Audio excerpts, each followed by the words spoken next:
Welcome to the Fire Time Podcast, where it's never hot enough, slow is fast, and the way to win is to make it so stupidly easy to buy from you that there's no excuse not to. I'm your host, Tim Reed.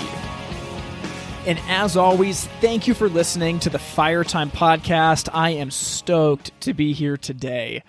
You know, Season 4 has been amazing so far, and I know that we're all in the middle of the COVID-19 crisis.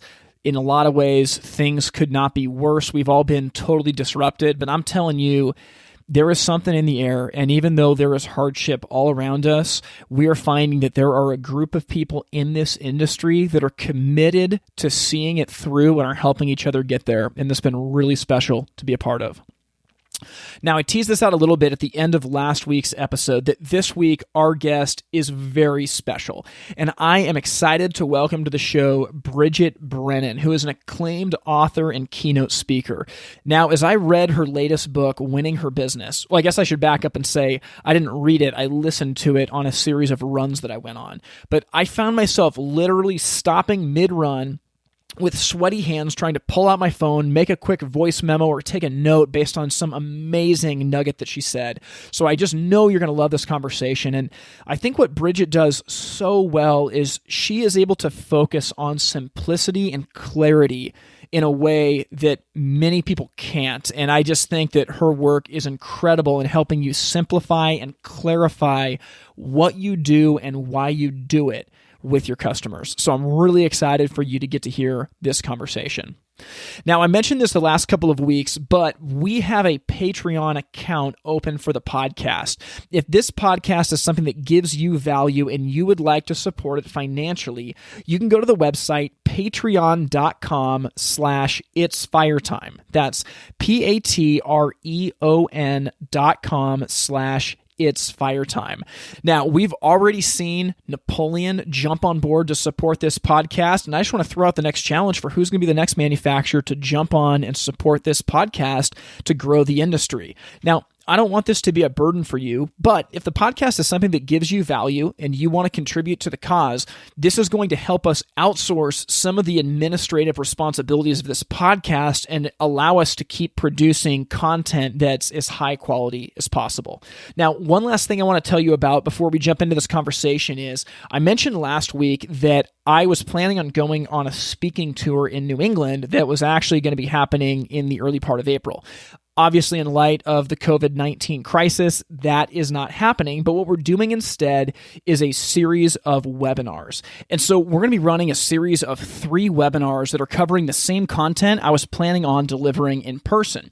And the first one actually starts today at 11 a.m. Eastern. The next 2 will be on Tuesday the 21st and Tuesday the 28th. But today, I'm going to be taking you through building a digital sales plan and basically what do you do if your showroom is closed or is significantly understaffed where you can't serve customers in the same way?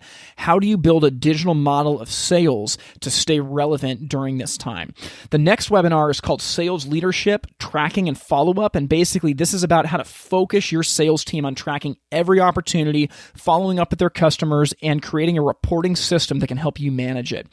Lastly, we're going to talk about how do we put this into practice. And the last webinar on the 28th is going to be just a live workshop where I will jump in and help your business create this plan and implement it. So this is for Northeast HPBA members that were planning on coming to see me in person. I know that that's been interrupted, but you're going to be able to do this digitally. To sign up for these webinars, go to the website nehpba.org. That's nehpba.org.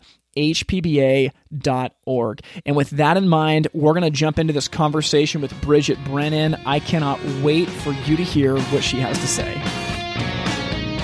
Joining me from Chicago, Illinois is an author and keynote speaker, CEO of The Female Factor, Forbes.com contributor, and member on the Women's Advisory Board for the Minnesota Vikings. I'm joined today by Bridget Brennan. Bridget, how you doing? Great to be here. Hey, that is a huge mouthful, and I didn't even add in like all the places that you've contributed to with like the New York Times, Fox News, all these different media outlets. You have been everywhere, Bridget. Well, thank you for saying that. And, the topic of women's economic impact has really never been bigger than where it is right now. So I'm excited to talk to you about this subject today. Oh, absolutely. Well, Bridget, I first came into contact with your work when a friend bought me a copy of Why She Buys. This is probably 2 years ago or so, and I was hooked. It made me realize as a man, I have a lot to learn when it comes to the way that I sell and the way that I relate in particular to female consumers. And so actually last season in our podcast, we titled an episode Why She Buys, in honor of the book. But Thanks. Yeah, I want to ask you though, can you talk about why understanding the mindset of the female consumer is something that every business needs to be aware of today? Well, the main reason, Tim, that every business needs to be aware of it is because women are the engine of the entire global consumer economy, driving between 70 and 80% of all consumer purchasing through a combination of buying power and influence. And this influence is so important. What it means is, even if a woman isn't the person turning over their credit card or checkbook to make a purchase, she is typically the influencer or the veto vote behind most consumer purchases. And this is really true with purchases within the home or household.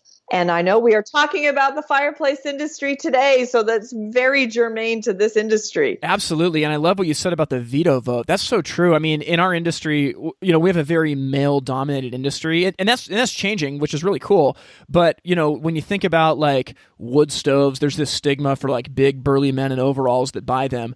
And maybe that's true in some cases, but I think you hit the nail on the head that women are the veto vote, even if the purchase isn't for them. I think that's dead on. Absolutely. And, usually when they're out in the marketplace buying, they're not just buying for themselves. They're typically representing multiple constituents whenever they are buying just about anything. So they tend to have a multiplier effect on sales, because when you earn the loyalty and trust of one woman, you have the chance to earn the business of everyone in her household or social network or business network. Yeah, absolutely. Well, I want to get to the multiplier effect in just a second, but it's a funny story. We met, it's probably 6 months ago now, out in Minneapolis for HHT's Summer Summit, and you were the keynote speaker, and I heard about it. I was really excited, and I went and I sat in the front row during breakfast because I was getting ready. I was excited. I was going to take notes, and you came and sat down right next to me just getting ready to talk, and we ended up chatting for 10, 15 minutes. I was laughing because VP Berger was like, of course it's fitting that you two are sitting up here talking to each other. But after that, you taught a course later on in that summit about customer experience and what to be thinking about. And in particular, you talked about making it easy. And before we jump into your new book, can you just talk about why it's so important now to be thinking about making it easy if you're in a traditional business like we are? Well, there's so many reasons to make it easy, not least of which is that e-commerce has changed our expectations about the experience, even in real life buying experiences. But one of the biggest reasons people need to pay attention to the customer experience and why actually it's such an opportunity for everybody listening is because great customer experiences are still the exception and not the rule, despite the fact that we've never had more ways to communicate with customers. It's kind of ironic when you think about it in that light. But because great customer experiences are the exception, that means it's an opportunity for everybody who's selling to consumers. Yes, that's amazing. And I think that in our industry, there's a lot of talk about online selling and big box retailers, and there's all kinds of pressures and things that people are worried about. And I think you're right that fine-tuning your customer experience to be amazing and delightful is something that can just showcase and retain your value despite the fact that there's other ways for people to buy that there weren't maybe 10 or 15 years ago. So, okay, I want to jump into this. So your latest book, Winning Her Business, it was amazing. And as I was reading it, there was multiple points where I was sending myself emails, writing down quotes. And what I'd like to do, if it's cool with you, is I want to hit you with some quotes from the book and then ask you to elaborate. How's that sound? Sure. Okay.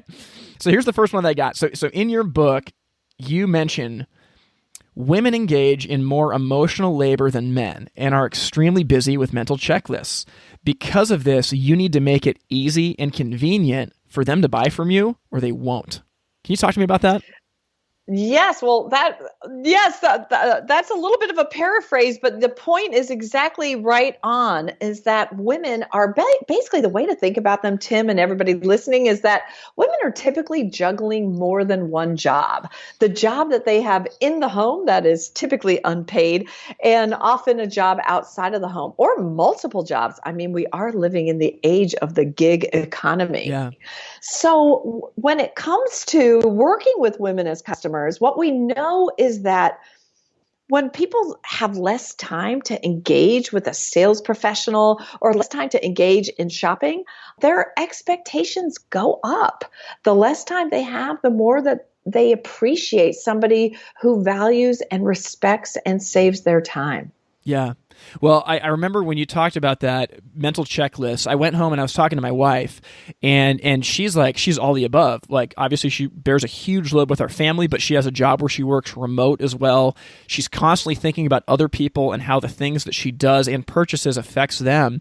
And I read her that paraphrase, and she was like, that's my life. I don't like, it's got to be easy because I don't have time and there's too much at stake for me to make the wrong decision. And so it's very easy for them not to make a decision if you don't make it easy because there's so much at stake.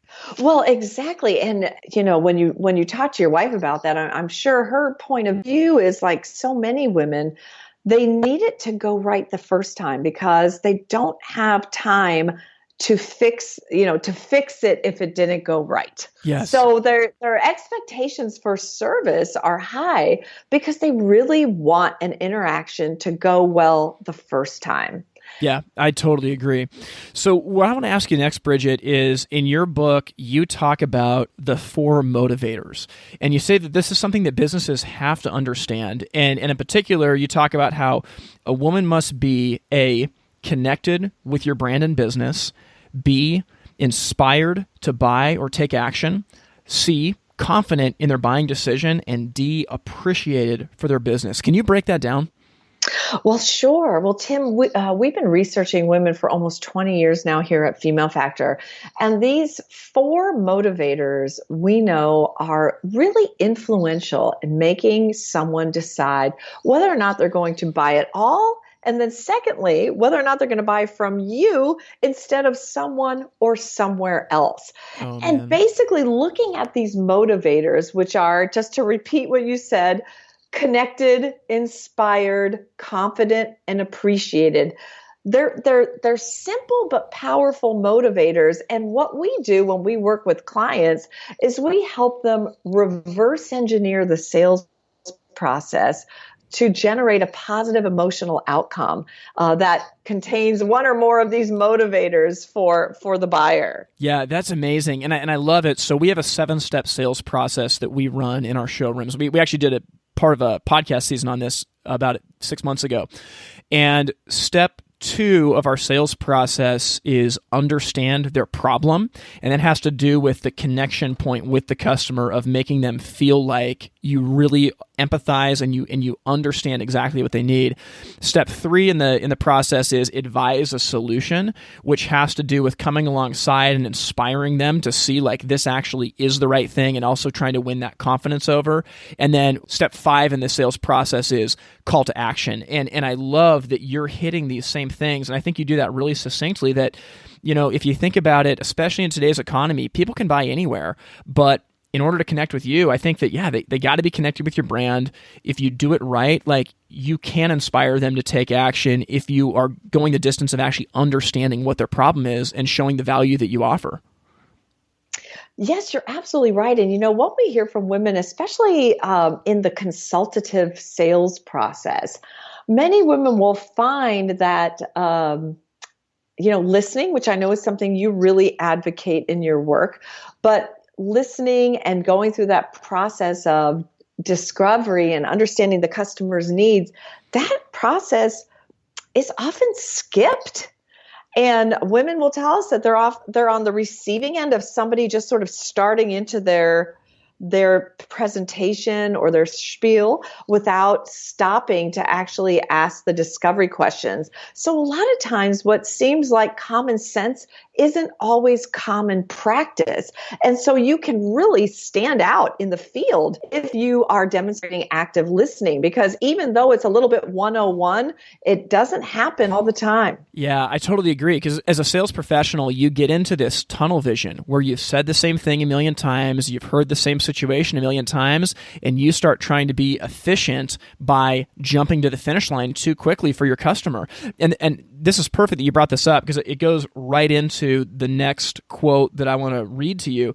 So as I listened to this on audiobook, and I'm on a run listening, and you said something that literally made me stop on my run, and I started fist pumping. And you said, it was amazing. I mean, because you said, very often salespeople wrongly assume that the customer was a tire kicker because of their poor interpersonal skills, when the client actually went and bought the same thing elsewhere. And that happens all the time in our industry. Can you elaborate on that? That a lot of salespeople don't have self-awareness, and so they blame it on the customer when they really weren't a tire kicker. They're going to buy somewhere else. Well, you're so right, Tim. And it's especially true in an industry like Hearth. Because if somebody has taken the time to get in their car, drive across town, show up in your parking lot, lock the doors of their car, stroll in maybe through ice and snow or rain, and cross the threshold into your store, they are not a tire kicker. Yeah. Because it's not a place that they would be casually strolling through. Yeah, we're not like going to IKEA on a Saturday because you got nothing better to do. Right, exactly. So and what's interesting about the space that Hearth is in is that it's such an emotional purchase, and it's the center of the home, the heart of the home in so many ways, and so people. Probably you're working with them every day, but people are probably looking to that salesperson for the kind of inspiration and knowledge that they might not require in a different type of product purchase. But because Hearth is so emotionally laden in terms of its place in the home, that sort of elevates the need for an inspiring customer experience. Okay, so I want to ask you this then. So I've seen this firsthand where salespeople will just blame, someone will leave without an estimate written up or without the salesperson getting contact information. And they'll just say, they were just kicking tires. They were just a looky-loo. And really, they weren't, but it comes down to a lack of self-awareness. Why is it so hard for salespeople to be self-aware in realizing maybe I just actually didn't connect with them the way that I should have? I think for any of us working in the same job, no matter what your job is, day in, day out, it is so hard to step back and remember what it was like when you didn't know anything about your industry, when everything was new to you or everything was interesting or exciting or you wanted to go deeper. And so I think when it comes to serving customers, for example, a Hearth is not a purchase that people will make maybe more than once or twice in their lifetime. Yeah. And so stepping back and remembering this is so huge for these people that I'm talking to. This is going to change the look of their entire home. It might be the only one they ever buy. And treating it with that reverence, I think, is difficult for any of us when we work in an industry every day. We work with a lot of people in the automotive industry. Now, a car is often the second biggest purchase somebody will make in their lifetime outside of a home, buying a home. But that's not always that easy to remember when somebody just walks in the door. Yeah, you start to take it for granted because you see it every day, you get desensitized to it. It's funny that you talk about remembering what it was like before you had the industry knowledge. So we talk about this a lot on the podcast. Lee Lefevre calls it the curse of knowledge. And basically, he says that, that's great. Yeah, the more you learn about something, the more you forget what it was like. And so if we, as like a Hearth expert, are operating at like the high end of the scale, like a 9 or a 10, and our consumers are operating at a 1 or a 2, very often often we can only bring things down so far, maybe to a 5 or a 6 or a 7, because we don't remember what it was like to be a 1 or a 2. And it takes radical self-awareness, and I would argue discipline and practice to actually be able to get to that 1 or a 2 level where you connect with customers. But when you can do that, man, I think you'd agree that like it's like lightning in a bottle. I mean, all of a sudden, you're the only person that has the medicine the customer's looking for, because you're the only person that could actually empathize and speak to them where they were at. Oh, I mean, you are so right, Tim. And you see this across so many different industries. And you know who does this so well is the people that are the employees of Apple stores. Yes. Because when you think about when Apple built its stores, a lot of pundits out there were saying, oh my gosh, well, you know, you've got all these brilliant people working at Apple creating hardware or software, but dealing with customers, that's a whole different thing. You've got grandma and grandpa walking in, you've got little kids, you've got people of all ages, and nobody understands how these products work. Nobody. Yeah. And yet the way they train their teams are to meet the customers where they are. They have almost entirely jargon-free conversations. Yes. You ever walk around an Apple store, you notice all they're talking about is how you can, you know, make your life more efficient or more fun using iMovie. They're just focused on what is the end result of this technology in your life. And people walk out of an Apple store feeling smarter than when they walked in. They don't feel stupid. And that is miraculous, and it is a powerful driver of emotional connection. Oh, that is so good. Yeah, they don't beat you down and make you feel dumb because you don't know this insider language that you have no clue about. Instead, they act as like a teacher or a guide to empower you to do the things that you want to do in life. That's a great analogy. We'll get back to our conversation with Bridget Brennan in just a minute. Hey, if you've been listening to the podcast this season, you know that we've been talking about Wi-Fire, a digital sales system that is here to help your business stay relevant and sell digitally during the COVID crisis. Now, most businesses today are in a really tough spot where they've relied on traditional means of selling for the last 8 years, and it's made them successful. The problem is that everything's been disrupted now, and it's not going to go back the same. So the companies that are able to make a digital shift and begin their sales process online before finishing it in person are the ones that are going to win. And honestly, if you look at this, everyone's worried about online retailers selling against you. But I'm telling you, if you are a brick and mortar business, you have the silver bullet where you can start the process online with all of the ease and convenience of the online only retailers, but you can finish it in person. And that is a winning combination. So if you want a sales system that generates instant online estimates for your customers, follows up on every opportunity, and connects them with your business when they're ready to buy, you need to go to wifire.com. Wifire is something that partners with your website to make it more effective than ever. You'll be able to generate instant estimates with customers, follow up automatically with every opportunity, and connect in person with a client as they have questions and are getting ready to purchase. So to take control of your website and the digital sales process, you can go to wifire.com. That's wifire.com. Yes. Okay, Bridget, so drilling down further, in the book, one thing that you talk about is the type of advisor that a customer wants to have. And I love this because it fits in step 3 in our sales process is advise a solution.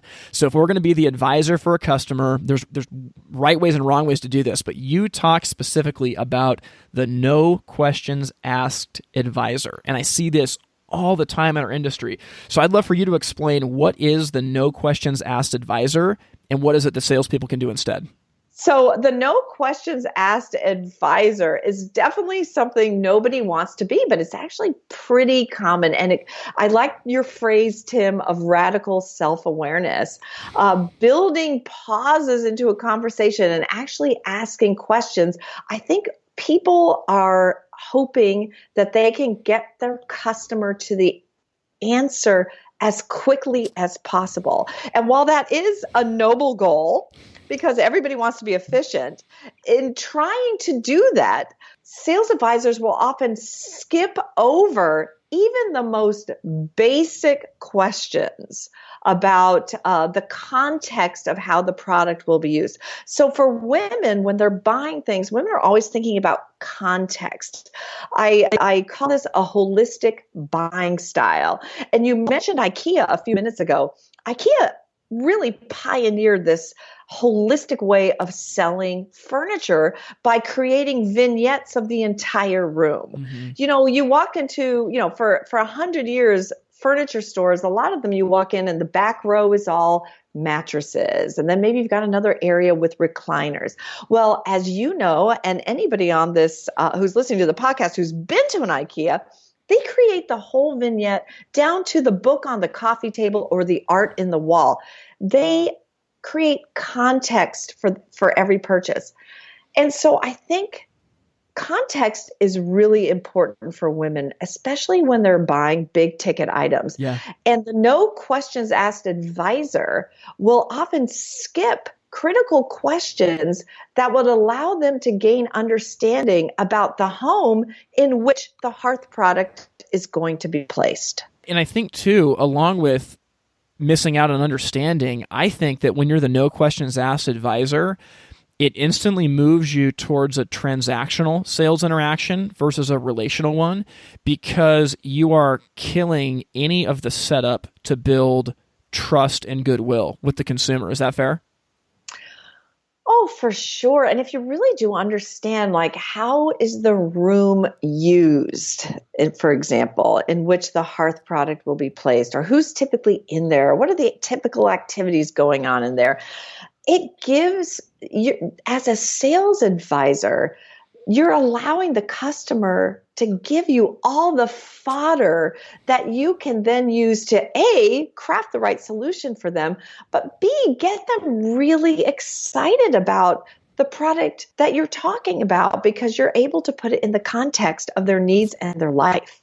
And without that, it can just fall flat and be a very flat, one-sided conversation. Yes. So Zig Ziglar calls that the sales shotgun. He tells a story about buying a car and about how as they get information from him, that's actually loading rounds into the sales shotgun to be used later. Now, I would take that a step further and say that you never unload the sales shotgun on the customer, but you and the customer together point the sales shotgun at the problem and you fire away. But you have no ammunition if you have not done the slow, hard work of asking those questions. And this goes back to our sales process. Step 2 of the process is understand the customer's problem. And that's intentional. Step 3 is advise a solution. It's not present your product, because I can present my product whether I know your situation or not. I can't advise you a solution for you if I don't understand your problem. We have to be super intentional with that. It'd be like going to a financial advisor and asking for them to help you, plan for retirement, and they just start telling you things without finding out what you make, what you can afford, how your budget is. I mean, it's impossible to do that job unless you set it up slowly the right way. You're so right. And you bring up financial advisor. And actually, I have I feature an interview in my book, Winning Her Business, the story of a woman who had that exact experience with a financial advisor. And that is sort of the exhibit A on the no questions asked sales advisor section. Yeah. Well, I think that is dead on. We got to be thinking about that. One thing that I want to ask you too, this is one thing as I was reading this next section of the book, it was another like stopping the run, fist bumping. I feel like you're a long lost relative of mine, because there was so much in common with what I've been thinking about. And one of the things that you talked about in your book was overloading consumers, in particular female consumers, with too much choice. And you said something to the effect of too much choice can be crippling for customers. If you listened to them and understood their problem, you should be able to narrow it down to a few short things. And I want to riff on that for a second, because it's absolutely true. And I think there's 2 brilliant things in what you said there. One is on the front end, absolutely too much choice is a bad thing. And our industry just generally doesn't understand this. We give customers way too much choice, crippling. We cripple them with indecision, and we confuse them out of buying because we give them too much choice. But on the back end, I love that you highlight if you understand the customer's problem, there shouldn't be a million crippling choices and decisions, right? Theoretically, absolutely. You are so right. Yes, that is true. And everybody wants choice. I mean, we live in the USA where we've got all kinds of consumer choices. When I sit in front of the TV at night, I'm like, I don't even know what to watch these days because there's so much choice of great television out there that you kind of rely on different sources, whether it's friends or publications you read, to help curate, what choices should you be making there. But I think you definitely need a certain amount of choice for sure. People like to feel like they have choices, but it's up to the sales associate, or it's up to the manufacturer or the retailer who's displaying these products, whether online or in a store, to curate them in a way that makes sense for different types of customers. How can they be curated in a way that makes it manageable?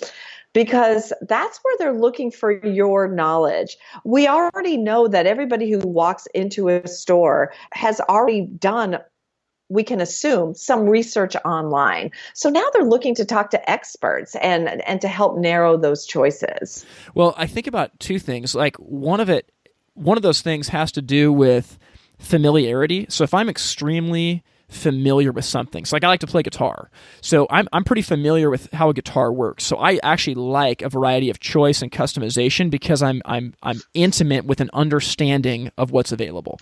But the way that we need to think about our industry in the fireplace space, I mean, I give this example all the time that, like, in my personal opinion, I think that our brands have zero equity with customers. Doesn't matter how big your brand is. If you're the biggest manufacturer, if you're the biggest, you have zero equity with customers because you sell an unfamiliar product that they buy once every 20 to 30 years. And it would be like if I was going to buy a car, and I'm not a car guy. So I'm buying something that, like, I've got some familiarity with, but not a ton. And a salesperson comes to me and says, Tim, I'm so glad you want to buy this car. What kind of lug nuts do you want? I've got this kind of lug nuts. I've got this kind. I've got this kind. I've got this kind. Now, the gaskets on your engine, I can get you this gasket. I can get you this one. Now, we've got two kinds of power locks for your doors. They both do the same thing, but this one uses this kind of a motor. This one uses this kind of a motor. At some point for me, that is more of a weight than I can bear because I'm so unfamiliar with what I should be doing. I'm going to go and buy elsewhere from someone that, instead of giving me a million options, listens and understands my problems and says, hey, Tim, I understand you got a young family. You want to get an SUV. You're hoping for a black car that was in this budget. Guess what? I've got these 3 choices right here, and any one of them is going to be terrific. Let's take a look at them one by one. That is exactly it. And that's why asking the questions is so important. I mean, to go back to your car example, if you're just trying to sell somebody a car, but you haven't found out that they have both a 3-year-old and a 90-pound dog that's always in the car, well, you're never going to be narrowing down to the right choice for that customer. So that's really, really the key for why asking questions and understanding the client's need is so important. It allows you as the sales advisor to curate rather quickly, because you're a knowledgeable expert, the specific choices that can meet their needs. And then that's what your customer is looking to you for. Yes. I mean, they can spend all day on Google. They don't need Google. They need you to help narrow down what's right for them. Yes, that's the key. So one of the shifts that we've made in our sales process in the showroom is we ask a series of questions at the beginning to narrow the scope of what's a possibility that could work in the customer's home, right? So we have a million fireplaces we could sell, but asking a series of questions, right, we can actually get it down to 4 or 5 very quickly. At that point, that's when the expertise of the sales professional comes in, because they can then say, here's the 5 models that we know are going to work in your space. Now, I'm going to advise you on this one or this one. And I think that a lot of salespeople think they're doing customers a favor by giving them every single option, every single possibility, when really, if you do the work, like you're saying, of asking the questions and understanding the problem, it's almost like a craftsperson working on a block of marble. That block of marble is getting some of it shaved off, and eventually... Oh, that's good analogy. I mean, it really is. And eventually you start to get the statue underneath it, but it's only because you slowly were shaving away based on the questions that you asked. And what you're left with, me and VP Berger have talked a lot about this, is requisite variety. Enough variety that the customer is able to get what they need, but not so much that they're crippled with indecision, again, because we don't sell a product they have to have. Yes, exactly. And I think that when you're asking these questions, one, it's important for the customer to feel like they know why you're asking all these questions, so that it doesn't feel random, that you're telling them this is why I'm going to ask you a few questions that are going to help me determine what's right for you, because now they have skin in the game and they know why you're asking them questions. You're not just gathering information, you're trying to help them. But also I think when the choice is narrowed down to, let's just say, a couple of choices, I think customers, based on our research, really appreciate hearing about the trade-offs.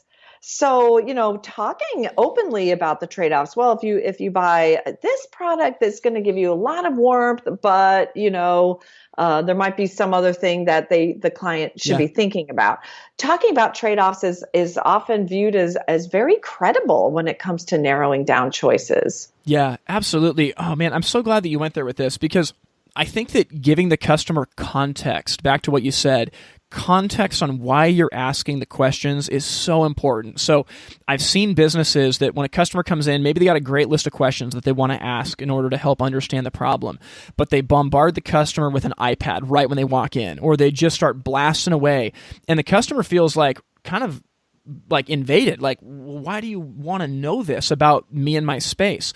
So what we've done, so this is funny. So what we've realized is that customers, whether they're approaching a fireplace sale on the internet or they're coming into a brick and mortar showroom, they actually are looking for the same two questions to get answered. Question number one is, what's going to work in my space? That's what everybody wants to know.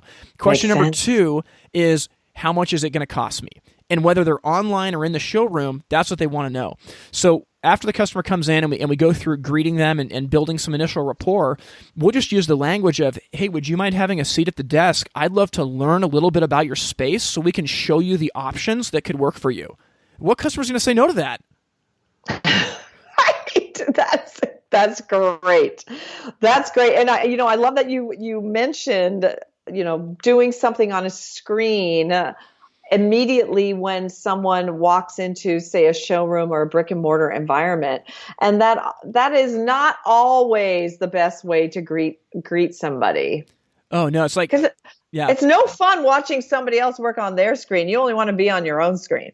Yeah. Well, and you definitely don't want to be like the Verizon store where you walk in, like going to the Verizon store and the Comcast store, like the two worst experiences of my life, where you just get blasted by an iPad and you just feel like you're, just a slab of meat.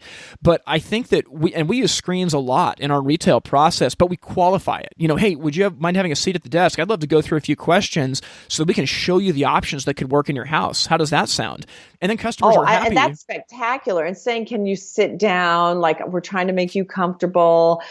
You're right. That changes it up. It's not just standing there as soon as they're walking in the door, thrusting a screen in their face. Yeah, absolutely. And I think that, it all comes down to that requisite variety of asking those questions. And we found a lot of success using a screen for that, as long as you qualify it the right way. You're not just blasting them out of nowhere. You're providing context, to your point, Bridget. Well, context is so important because we all have Google in our pockets now. So a lot of people will feel like, I've already done a considerable amount of research before I even walk in the door. So as you know, that changes the imperative for any sales advisor working in almost any industry to add value beyond what they have found online, which is typically product information and not the context and getting to the, how will it be used and the why, and the ability for the sales advisor to bring in their own knowledge to add value to that customer's experience. Oh my gosh. Yes, absolutely. Okay, Bridget, I want to ask you something else here. This is the last quote that I have from your book, but one thing that you talk about, and you talk about this just for sales in general, man, it's so true, especially in our industry, but you say that there's no such thing as a tire kicker. Can you talk about why that is? Yes, Because when it comes to considered purchases, in our time pressed age, it's very rare that somebody is going to take the time to go somewhere, particularly in a brick and mortar environment specialty store, that doesn't have some interest in the product. Yeah. And no one's a tire kicker because they could end up buying it. But even if they don't, women talk about their buying experiences with their social networks and their friends. It's a very popular topic of conversation. And so even if you're dealing with a customer who doesn't end up buying anything, if they've had a great experience with you, when they're hanging out with their friends who somebody's mentioning that they're thinking about getting a fireplace, they're going to tell them, you know where you need to go, you know who you need to see. Women's word of mouth is like rocket fuel for any business. I mean, it's so true in our house. I mean, I think about my wife and her group of friends, and so many purchases that we make are through the word of mouth of experiences and products that have helped my wife's friend group. I mean, it's absolutely true.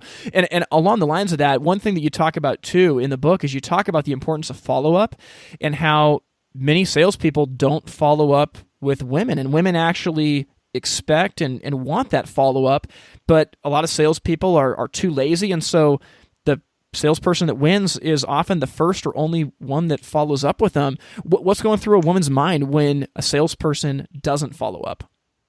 What's going through a woman's mind, based on our research, a lot of times we hear it, it can be boiled down to this, Tim. Well, I guess they didn't need my money. Because follow-up is probably the number one issue we hear when it comes to, asking women, so how do you define a lousy service experience? Well, lack of follow-up is always either at the top or near the top. And that's when we hear things like, I guess they don't need my money because nobody ever followed up with me. All things being equal, customers like to give their business to somebody that they feel deserves it. Yeah. And if you're demonstrating through follow-up that you are working to earn the business, ideally you want your customer to think, it makes me happy to give my business to these people. Yes. Yeah. Win-win. I think that women, generally speaking, want a win-win scenario. I found that to be totally true. And I think that as I go speak to businesses around the country, I think that a lack of follow-up is often the lowest hanging fruit for improving both their sales and their customer experience. And it's something that just takes discipline. It doesn't take more advertising or marketing, but I think that if you're a business that doesn't have an intentional follow-up system, working on and investing in that will give you a bigger return on investment than just about anything else you can do quickly. I think you're absolutely right, because any considered purchase of a high dollar amount, you alluded to this earlier, if it's not an urgent need product, it's very easy to put off the decision. It's a high stakes decision. Yeah. It's going to take, it's complex. It's going to take some construction in the home. And so in an industry like this one, arguably, follow-up is even more important to inspire the customer to take action. I could not agree more. Well, Bridget, this has been amazing. I got to thank you, number one, for all the time that you spent with me this summer at Summer Summit, and number two, just for coming on the podcast today. It's been awesome to get to pick your brain on this. But I want to ask you, because you're an author, you're a keynote speaker, you contribute to different online outlets. Where can people check out more of your work who are interested? Oh, thank you. Well, first of all, I would send them to their favorite bookseller to pick up a copy of either my new book, Winning Her Business, which just came out in paperback in March, or Why She Buys, my first book. Also, my columns can be found if you Google Bridget Brennan on Forbes, and my website, bridgetbrennan.com. Amazing. Well, and I'm just going to vouch for those two books. I mean, for me personally, when I read Why She Buys, I walked away thinking, I know nothing about selling to women. There's a lot that I need to be very humble about in the way that I listen, in the way that I assert myself, and that book was amazing. Winning Her Business for me was It is geared towards women, but holy cow, man, if you want to have a customer experience that is on fire, that book was just incredible. So, Bridget, thank you for coming on the podcast today. Well, thank you for having me. And thank you for reading both of those books and pumping your fist in the air and remembering the quotes. I really appreciate it. My pleasure, Bridget. Well, hey, we'll see you sometime soon. Thanks again. Take care. Bye-bye. Wow. Well, I hope you guys enjoyed that conversation with Bridget Brennan. I absolutely loved getting to chat with her. And as I go back and listen to this while I edit it, I am just blown away at the concepts that she has. I think that they're so synonymous with the content that we talk about every week on this podcast. And I want to highlight a few things for you that she talked about that were just brilliant. Bridget calls them the 4 motivators, but she says in order for someone to do business with you, they need to be, number 1, connected with your brand and business. Number 2, inspired to buy or take action. Number 3, confident in their buying decisions. And number 4, appreciated for their business. If you can make a customer feel connected, inspired, confident, and appreciated, that is a recipe for success not once, but for referral business over and over and over. So be thinking about, what can I do to foster my customers being connected with me? What can I do to make clients and customers feel inspired to buy and take action? After they buy, how can we make them feel confident in their decision? And lastly, appreciated for their business. So big deal. Another thing that we talked about that she mentioned in chapter 5 of her book, Winning Your Business, is that very often salespeople wrongly assume that customers were tire kickers because of their poor interpersonal skills. Not the customers, the salespersons, when the client actually went and bought something elsewhere. I can't tell you how often I see this in our industry. I have had this happen with team members before that were not self-aware to the way they came across with customers. They sat there complaining about, why do we have all these tire kickers that are coming in? The truth was, the salesperson made the assumption of believing the customer wasn't that serious because they didn't want to take an honest look in the mirror at their own behavior on the sales floor. Do not make this mistake. We got to ask the question, when people don't buy from us, whose fault is it? Is it their fault or our fault? Honestly, it's our fault. It's not theirs. So we got to point the finger at ourselves and say, how can we become more self-aware of what we do so that we can serve customers better and lead them into more purchases? The last thing that I want to mention that I thought was just terrific is how she talked about too much choice being crippling for customers. In her book, she said that if you listen to them and understand their problem, you should be able to narrow it down to a few short things. And I want to echo that 100%, that fireplaces are complex, no question. There's a lot of technologies, there's a lot of models, but if you listen to your customers, it is not that hard to narrow it down to just a few short things. So don't be the kind of salesperson that compensates for lack of sales prowess by just throwing every option out there to make yourself sound smart. Rather, listen and serve your customers. Take longer on the front end understanding their problem than you think you need to, so that way on the back end, you can narrow it down to a few choices where they can decide, do I want A, B, or C? Because really what happens with the customer is, once you get past just a few choices, they start to get crippled with worry and overwhelm because they're sitting there thinking, oh, there's a million options, and what if I make the wrong mistake, and I just don't know, and they put the decision off. If you can narrow it down to 2 or 3 choices, they're going to feel like they still have a say in deciding what's right for them, but they're not crippled with decision fatigue, and they will make a choice. So I hope that conversation gave you value. I know for me, I got a ton out of it. Well, before we sign off, if you have not signed up yet for the FireTime Network, you're missing out. And you need to go to thefiretimenetwork.com and sign up for free today.